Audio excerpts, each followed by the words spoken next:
Estácio, agora em Ribeirão Preto. Inscrições abertas para o vestibular.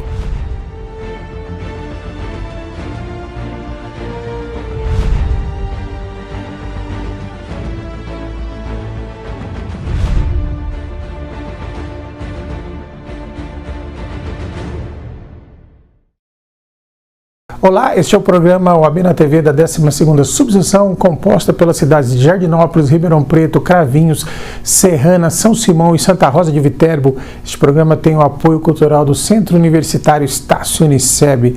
No programa de hoje nós estamos recebendo o professor de Sociologia do Direito, Vlaumir Souza. Muito obrigado pela presença, professor. Obrigado, Eduardo, pelo convite. É uma honra participar. Professor, o que é a sociologia jurídica? A sociologia jurídica é diferente da sociologia do direito. Ah, tá. A sociologia do direito, ela parte da análise da norma para a sociedade. A sociologia jurídica, ela parte da sociedade para a norma. Então, há uma outra interpretação. Na sociologia do direito, por exemplo, nós trabalhamos com a questão de qual é a legitimidade da norma, qual o impacto dessa norma, porque essa norma foi criada num contexto social, quais são os valores que essa norma representa. Quando falamos de sociologia jurídica, por exemplo, nós podemos falar sobre as interpretações da sociologia no cotidiano, do direito no cotidiano, das normas sociais criadas pela própria sociedade e como isso também acaba se esbarrando no estado da legislação. Eu, particularmente, leciono sociologia jurídica. Professor, quando a gente fala em Karl Marx, necessariamente logo se pensa no ativista político, o pai do comunismo, no socialismo do leste europeu, mas falando-se evidentemente do Karl Marx, cientista social, né? Qual a contribuição que ele deu para a sociologia jurídica e se ela é válida ainda? O Marx ele não tem uma obra específica sobre a questão do direito, então o pensamento dele está esparso em diferentes obras. Mas a questão fundamental é ver a questão da contradição.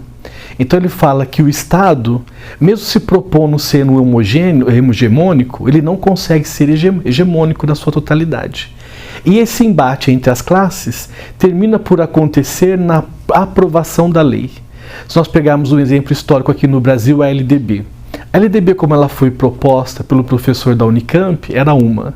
A LDB que foi aprovada foi uma colcha de retalhos de diferentes interesses econômicos, políticos, educacionais e doutrinários.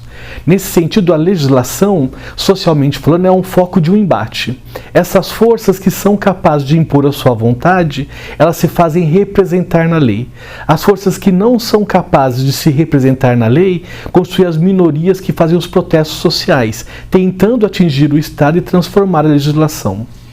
Como sociólogo, como é que o senhor viu aí essa questão, essa luta mesmo, né, pela aprovação aí da legislação em prol das domésticas, né, que alguns classificam como um dos últimos resquícios da escravidão, né? Com a análise que você fez dessa conjuntura? Essa é uma contradição interessante para pensar no Marx, né? Porque quando você pensa, por exemplo, na questão da defesa e da acusação, não é? É a contradição que está ali em jogo, né? A defesa vendo os elementos que interessam à defesa e a acusação vendo os elementos que interessam à acusação. Ali está a contradição. E na questão da empregada doméstica também está essa contradição muito clara. Primeiro, a legalização da profissão só foi possível porque o Brasil vivia um momento econômico de ascensão. Aparentemente, naquele momento, o Brasil não viveria uma recessão econômica e precisaria de mão de obra barata disponível para as empresas. Então, retirar o direito, entre aspas, à mucama, a empregada doméstica, a empregada do lar, era necessário para fornecer mão de obra à sociedade industrializada, ao serviço formal. Então, se aprova a legislação da empregada doméstica. Entretanto, na medida que o Estado entra numa crise econômica como nós estamos vivendo, aí uns vão dizer que é mais política ou mais econômica, não vou entrar na questão, porque é da contradição da disputa que está envolvida aí, né, no caso, hoje essa legislação ela corre o risco de ser uma letra morta. Porque quando chega o momento da crise econômica, essa população que saiu da atividade doméstica, que foi para o mercado formal, mesmo sendo atividade doméstica formalizado pela legislação, se vê agora mais uma vez abandonada pelo Estado. Porque o Estado não tem condições de manter emprego suficiente na sociedade a ponto de fortalecer a legalidade da empregada doméstica. Então ela acaba se submetendo a trabalhar sem um registro para manter a empregabilidade. É aí que nasce a letra morta. Quantas empregadas vão querer uma situação de desemprego e impor à sua patroa a legalização da sua atividade? Um dos objetos da matéria que o senhor leciona é a questão da eficácia social da norma, né? Que a gente pode traduzir como a lei que pega e a lei que não pega. Isso. Né? O que é a eficácia social da norma? A eficácia social da norma é quando a sociedade, primeiro, se vê representada e é capaz de cumprir essa norma. Então, se nós pegarmos um exemplo bem simples nesse sentido, não é? Quando nós pegamos a questão da escravidão, lá na questão da história, quando foi proposto pela primeira vez o fim do tráfico de escravizados da África para o Brasil, não teve eficácia. O tráfico continuou por muito tempo, porque o Estado não teve interesse em fazer essa lei funcionar. Se nós pegarmos um exemplo hoje, contemporâneo da presidenta Dilma, por exemplo, essa questão de que ela disse que vai se comprometer com o fim do desmatamento na Amazônia num prazo estipulado. Como? Se já é proibido por lei. Ou seja, a própria presidenta da República, os próprios poderes do Estado reconhecem que produzem leis que não são eficazes, não são eficientes. Jogo do bicho, por exemplo. Aí nós entramos numa outra questão, que é a questão da ilegalidade que interessa ao Estado. E nesse nós entramos na questão da disputa fundamental hoje dos dois partidos na disputa binária aí pelo poder. Em qual sentido? A corrupção ainda é ou não necessária ao Estado no Brasil? Se nós pegarmos isso na história, por exemplo, quando foi necessária a corrupção ao Estado europeu para acumular dinheiro, a rainha dava a título de nobreza a corsários, até alguns piratas, que roubavam, maltratavam, estupravam em nome do Estado. E como era para beneficiar o Estado, a rainha os condecorava e apagava todos os males do passado. Ok? Por quê? O Estado necessitava do crime para se fortalecer economicamente. Quando nós chegamos nesse momento hoje no Brasil, por exemplo, dessas denúncias sistemáticas do juiz atuando como um pretor romano, não é? Superando às vezes as suas prerrogativas, colocando o país numa insegurança jurídica, porque muitos não concordam, outros concordam, numa celeuma jurídica que não tem fim, essa insegurança mostra a ineficácia da norma e, por outro lado, coloca em questão se o Estado brasileiro ainda precisa ou não da corrupção para se fortalecer. Porque alguns, por exemplo, que foram históricos da ditadura, com denúncias sistemáticas, nunca foram pegos no Brasil, embora sejam procurados fora do país. Porque o tipo de corrupção que eles fizeram no Brasil era necessário para a acumulação econômica no país. Então o Estado não formula legislação que vá pegar esse sujeito. E aqui nós voltamos no Marx, na primeira questão. Porque na contradição, quem tem mais poder para se fazer representar? Qual é o advogado que redige a legislação? É um advogado militante das causas sociais ou é um advogado de um grande grupo, de um grande escritório que recebe milhões? Interessante essa colocação do senhor, porque nós já temos leis de sobra até contra a corrupção, né? E, então por quê? Nós temos uma cultura de leniência com a corrupção, é isso que o senhor está falando? Eu não diria leniência, não é? Mas há uma cumplicidade silenciosa, mais ou menos como aquela que há entre o marido e a esposa. Os dois saem para jantar, alguém diz algo que eles estão tremendamente em desacordo, mas não podendo falar em público, basta apenas um olhar para os dois rirem e todos acharem que eles estão concordando, não estando. Há uma cumplicidade no sentido de que algumas questões são vistas como legítimas do ponto de vista social. E aqui vem a questão do padroado. Então, por exemplo, se nós pegarmos a questão das grandes denúncias aí, agora se o dinheiro foi doado licitamente ou não, né? E essa é uma questão que fica na convicção. Porque você tem a documentação de que foi doado licitamente. E depois vem a denúncia de que não foi doado. Vai depender da convicção. E esse grande número de gente envolvida em corrupção protestando contra a corrupção. Exato. E aí vem a questão do ator social. Então mesmo deputados, senadores que são denunciados publicamente falando contra a corrupção do outro, né? Essa é uma questão típica do Brasil colônia, né? Que está até hoje no patrimonialismo. Então quem detém o poder de Estado usa como poder privado. E nesse sentido, apenas a ilegalidade do outro interessa, e não a própria. E assim, nós precisamos de uma postura no Brasil, que eu acho que é fundamental, que é o acusado, com o mínimo de prova, ele tem que se afastar do cargo. E essa é uma questão que o PSDB fez bem quando estava na presidência da República. Então vinha uma acusação, a tendência do PSDB era tirar a pessoa do cargo. O PT veio com uma outra tendência. Ele veio com a tendência de transformar em Marte. E esse foi o grande erro do Partido dos Trabalhadores. Então pegou aqueles que foram denunciados e, mais do que isso, foram condenados. E se foram condenados pelo Estado, o partido representa a sociedade para o Estado. Então essa é uma questão de que não dá para se fugir. Então o Partido dos Trabalhadores deveria ter colocado para fora do partido. Não colocando para fora do partido, nós vemos o quanto dos trabalhadores é refém daquilo que ele denunciou no passado, que é o patrimonialismo.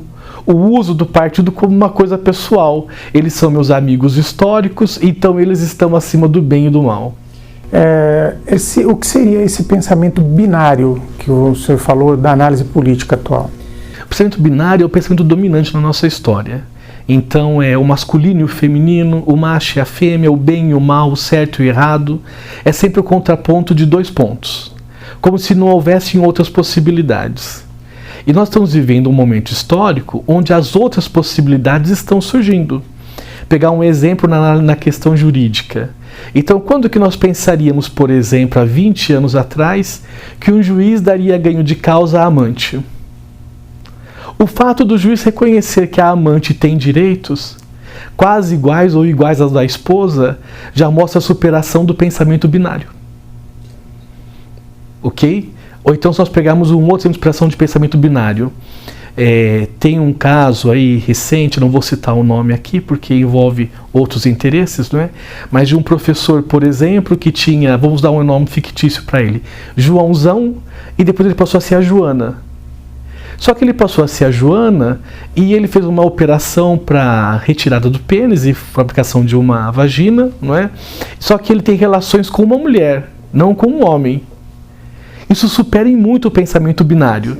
E as pessoas não conseguem, às vezes, dar conta disso, porque elas são educadas desde a mais tenra idade para se pensar que existe apenas o certo e o errado.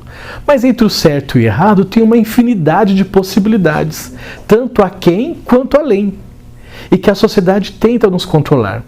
O próprio modelo de legislação, às vezes, quer colocar um funil tão curto, tão extremado, que no final das contas não cabe na sociedade. Nós caímos mais uma vez na letra morta, porque as exceções são tantas e não foram previstas que torna inviável a aplicação daquela lei, daquela norma. Bom, nós vamos para um rápido intervalo e já retornamos.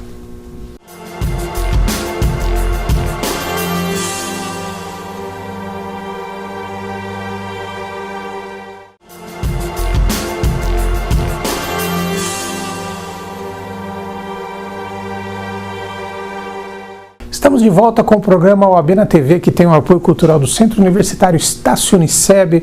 Hoje aqui com o professor Vlaumir Souza, falando sobre sociologia jurídica. Professor, nós estamos vivendo um momento, ao que parece, de judicialização de questões sociais e comportamentais. Eu vou citar um exemplo para análise do senhor, que é a questão da união homoafetiva, que deveria ter sido votada pelo Congresso Nacional. Não foi, e no fim o Supremo Tribunal Federal é que acabou decidindo essa questão. Como é que o senhor vê essa questão dessa judicialização de questões sociais? Isso envolve uma questão de contabilidade eleitoral primeiro. Primeiro é perceber que a forma como o voto é feito, ele não representa a sociedade. Ele representa grandes puxadores de votos. Esses grandes puxadores de votos estão geralmente vinculados a grupos poderosíssimos que conseguem manter esse nome na mídia por muito tempo. Não só na mídia, como em outros espaços que angariam voto ao longo dos anos de legislatura. Isso faz com que nós tenhamos um descompasso entre aquilo que deseja a parte significativa da população e aquilo que expressa a maioria de votos. Nesse sentido, se hoje fosse votado, por exemplo, uma legislação sobre a questão da homofobia, a tendência é que ela seria reprovada. Porque a atitude do atual presidente da Câmara tem sido conservadora e ancorada numa base conservadora também, que não quer transformação social. Ao mesmo tempo, a demanda para a judicialização, ela depende do tempo e do espaço. Em qual sentido? Por exemplo, até um tempo atrás nós ouvimos o PSDB sempre dizendo: vamos judicializar isso. Por que o PSDB dizia isso até mais ou menos 5 anos atrás? Porque eles ainda tinham a maioria dos votos, dos indicados às cadeiras. Uma vez que a presidenta Dilma conseguiu a maioria, o PSDB não fala mais judicialização, porque ele sabe que a tendência é que a interpretação desses juízes seja diferente da deles. Eles vão tender a perder. Mas por que na sua análise, o Congresso se recusou a enfrentar essa questão da união homoafetiva, que na verdade era só reconhecimento de direitos? Aí nós temos uma questão do pensamento religioso. A bancada religiosa hoje é muito forte, expressiva. Algumas igrejas conseguiram se organizar sistematicamente para o voto de cabresto. Então é um voto livre que o agregado, aquela denominação faz, mas ele faz por indicação do pastor. Então é livre, mas é por indicação, não é? E ele faz aquilo porque o pastor ou o ministro religioso dele indicou aquele nome como melhor representante para a igreja deles. Isso é um fator novo na nossa sociedade e, de certa forma, o dos trabalhadores colaborou para esse tipo de ação, porque ele tinha na linha dele de ação uma linha que era religiosa de campanha eleitoral. E foi dando certo para ele, os outros também perceberam que podiam dar certo. E na questão da homossexualidade, é uma questão que passa pela divisão do poder privado, não só pelo poder público. Então, historicamente, o homem branco heterossexual detém mais poder. E alguns pensam que por legalizar esta questão, eles poderiam estar perdendo esse poder, porque poderia, de certa forma, criar uma marca na masculinidade. O que não é verdade, o que não é procedente. Tanto que a homossexualidade está em todas as culturas, a masculina e a feminina. Pode ser entre nós no Ocidente ou entre os árabes. Pode ser entre os católicos ou os muçulmanos. Esse é um dado universalizado da cultura. Mas você não acha que essa decisão, no fim, a decisão do Supremo Tribunal sobre a união homoafetiva, ela acabou sendo recebida com bastante tranquilidade por uma parcela significativa da nossa população? Sim, porque a população já resolveu essa questão. São alguns grupos capazes de fazer muito barulho que não aceitam e que detêm um poder econômico significativo. Nesse sentido, a interpretação do STF deu uma resposta a um grupo que também tem direito a ter direitos. E enquanto cidadãos participativos do Estado nos deveres, também devem ter acesso ao direito. E eu apoio a decisão do STF. Acho que foi correta, adequada. Entretanto, esse descompasso entre STF e o deputado, o legislador, não é, demonstra a diferença entre se judicializa ou não. Porque esse novo grupo que detém o poder no STF tem uma nova mentalidade. E não à toa, para evitar esse progresso, ou essa visão progressista, entre aspas, não é? É que os deputados e senadores se uniram para impedir que a presidenta Dilma pudesse indicar mais. Porque você poderia ter um Estado, entre aspas, homogêneo. Essa homogeneidade não é total, mas ela tende a ocorrer, não é? Esses acordos de doutrinação, de interpretação de legislação, elas vão ocorrendo com o passar dos anos da carreira. E isso é um dos elementos, inclusive, que faz com que alguém seja indicado ou não ao STF.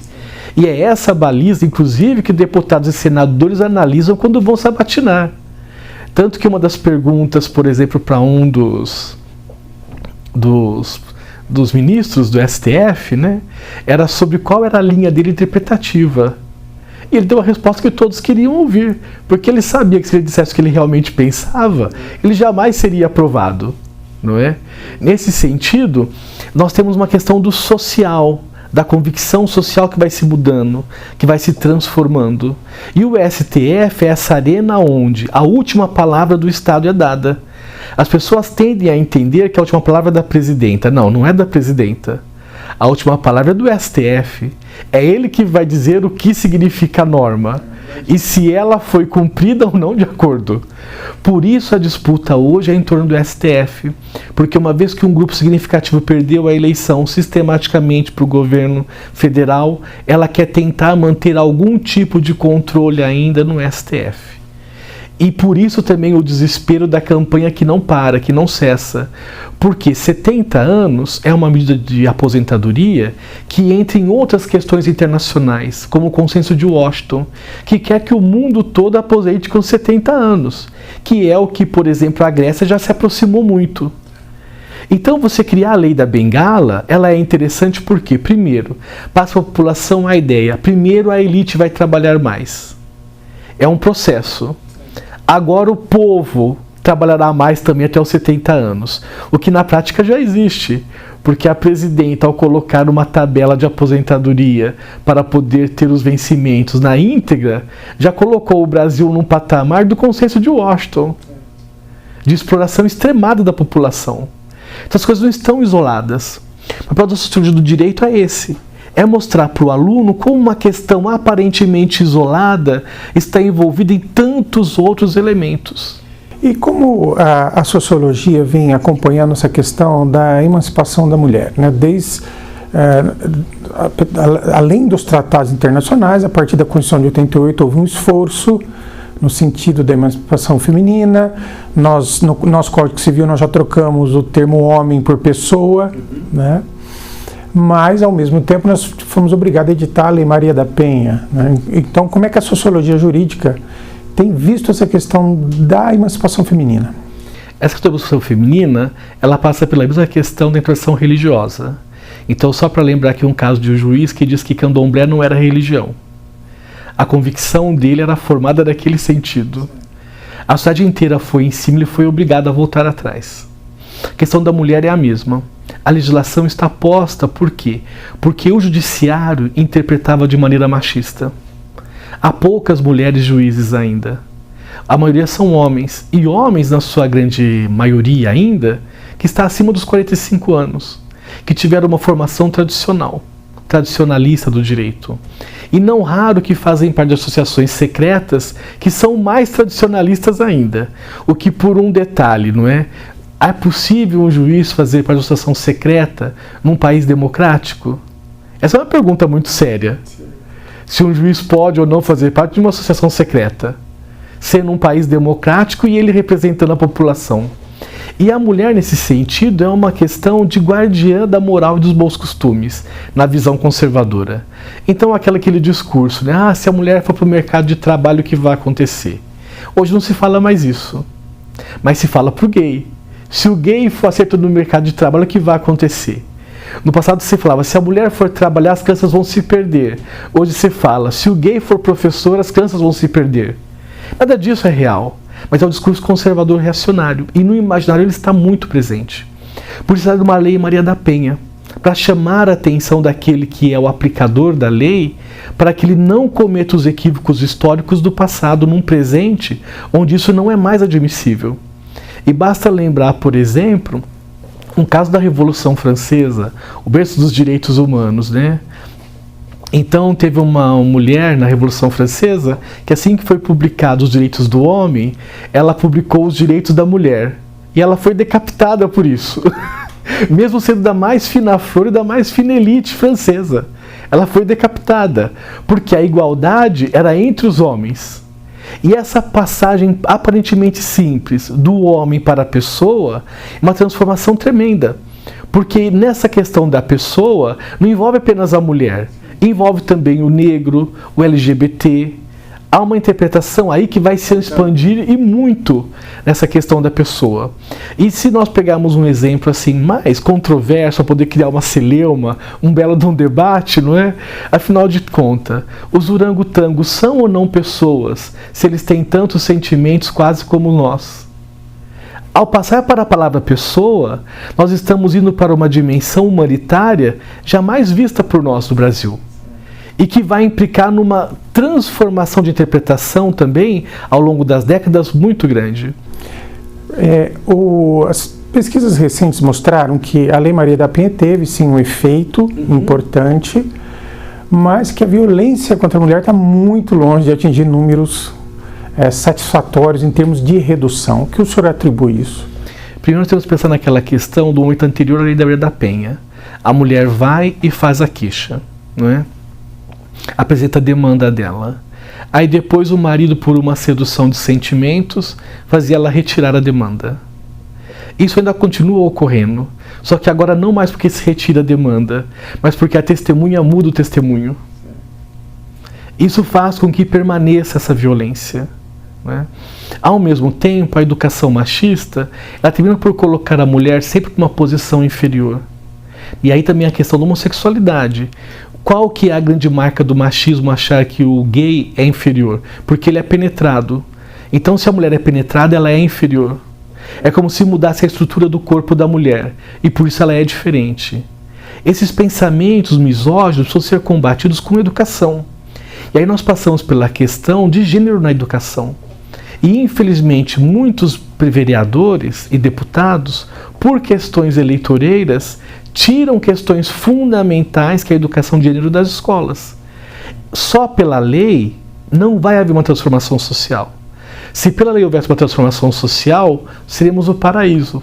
Você mesmo disse que o que nos falta é lei, não é? Ou seja, estamos de uma educação dos costumes. E isso se dá com educação. E a violência contra gays também passa por isso que o senhor está falando? Com certeza. Porque é visto como um dos elementos da misoginia contra o feminino, né? Então há um embate entre o masculino e o feminino na sociedade. E alguns acham que esse embate, a questão principal do masculino seria a violência e o poder. Então aqueles que não foram educados para mudar a sua visão, querem manter a realidade pela violência.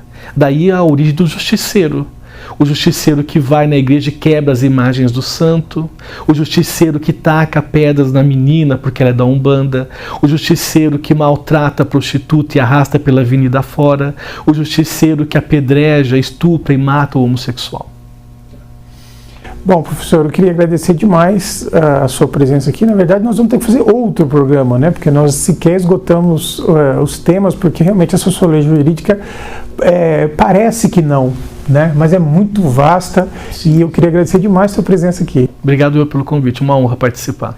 Obrigado, professor. Este foi o programa OAB na TV da 12ª subseção, com apoio cultural do Centro Universitário Estácio Uniceb.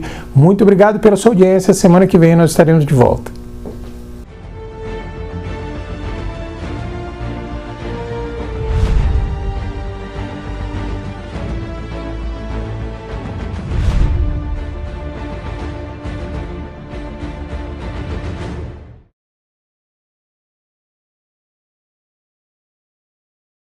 Estácio, agora em Ribeirão Preto. Inscrições abertas para o vestibular.